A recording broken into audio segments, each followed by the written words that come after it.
మంచి మంచి రెసిపీస్ కోసం చెర్రీ షెఫ్ ఛానల్ని సబ్స్క్రైబ్ చేసుకోండి.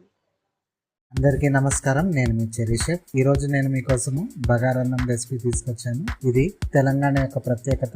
బర్త్డే కానివ్వండి, మ్యారేజ్ కానివ్వండి, లేదా ఎటువంటి గ్యాదరింగ్స్ అయినా, ఎటువంటి అకేషన్ అయినా ఇది పర్ఫెక్ట్ రెసిపీ.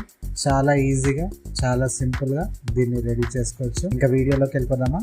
బగారన్నం చేసుకోవడానికి ఒక కడాయి తీసుకోండి. కడాయిలో 2 నుంచి 3 టీ స్పూన్ వరకు నెయ్యి యాడ్ చేసుకోండి. కొద్దిగా హీట్ అయిన తర్వాత ఇందులో 1 టీ స్పూన్ షాజీరా యాడ్ చేసుకోండి. అలాగే 4-5 ఇలాచీ, 4-5 లవంగాలు, 1 నుంచి 2 దాల్చిని, 2 నుంచి 3 వరకు బిర్యానీ ఆకు యాడ్ చేసుకోండి. ఇవి యాడ్ చేసుకుంటే సరిపోతుంది. వీటిని ఒక 2-3 నిమిషాలు మంచి సువాసన వచ్చే వరకు వేయించండి. వన్స్ వేగిన తర్వాత 2 ఉల్లిపాయలను నేను స్లైసెస్గా కట్ చేసుకుని యాడ్ చేసుకున్నాను. అలాగే 2 నుంచి 3 మిరపకాయలను కూడా యాడ్ చేసుకోండి. ఇప్పుడు వీటిని బాగా మిక్స్ చేస్తూ ఉల్లిపాయ గోల్డెన్ బ్రౌన్ కలర్లో వచ్చేంత వరకు వేయించాలి. వన్స్ ఉల్లిపాయ గోల్డెన్ బ్రౌన్ కలర్లో వచ్చినప్పుడు 1 టీ స్పూన్ అల్లం వెల్లుల్లి పేస్ట్ కూడా యాడ్ చేసుకోండి. ఇప్పుడు దీన్ని పచ్చి వాసన పోయేంత వరకు వేయించాలి.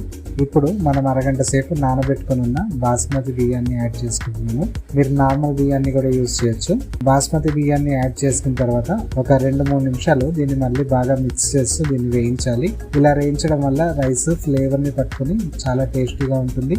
ఇప్పుడు మన రైస్కి సరిపడా వాటర్ని యాడ్ చేసుకోవాలి. నేను 2.5 గ్లాసులు రైస్ని తీసుకున్నాను కాబట్టి నేను 5 గ్లాసెస్ వాటర్ని యాడ్ చేసుకుంటున్నాను.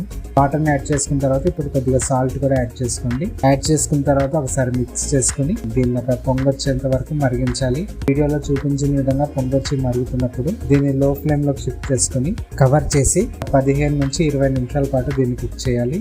రైస్ బాగా కుక్ అయిన తర్వాత దీన్ని ఒకసారి మిక్స్ చేసుకుని కొత్తిమీర మరియు పుదీనాని దీని మీద స్ప్రింకిల్ చేసుకోండి. స్ప్రింకిల్ చేసుకున్న తర్వాత ఇంకా ఫ్లేమ్ ఆఫ్ చేసుకుని దీన్ని ఒక 10 నిమిషాల పాటు దీన్ని పక్కన దమ్ అవడానికి ఇచ్చిపెడదాం. ఆ 10 నిమిషాల తర్వాత దీన్ని సర్వ్ చేసుకోవాలి. అయితే ఒక విషయాన్ని గుర్తుపెట్టుకొని బగారన్నం అనేది లైట్ గా మాడింది అనుకోండి, చాలా బాగుంటుంది. అయితే చాలా సింపుల్, పెద్ద బ్రహ్మ విద్యం కాదు. ఎవరైనా ఈజీగా నిమిషాల్లో దీన్ని రెడీ చేసుకోవచ్చు. దీనికి మీరు దేన్నైనా కాంబినేషన్ గా తీసుకోవచ్చు. బగారా బైంగన్ నుంచి చికెన్ కర్రీ వరకు ఏ కర్రీతో అయినా దీన్ని సర్వ్ చేసుకోవచ్చు. చాలా బాగుంటుంది. మరి ట్రై చేస్తారు కదా? ట్రై చేయడం మాత్రమే కాదండి, ఎలా వచ్చిందో కామెంట్ చేయండి. వీడియో నచ్చిందా అయితే లైక్ చేయండి. ఛానల్ ఇంకా సబ్స్క్రైబ్ చేసుకోలేదా అయితే వెంటనే సబ్స్క్రైబ్ చేసుకోండి. మీకేమైనా రెసిపీ కావాలా అయితే కామెంట్ చేయండి. మరి ఒక మంచి రెసిపీతో కలుద్దాము. అందరికీ కూడా టాటా, బాయ్ బాయ్, వీడుకోలు.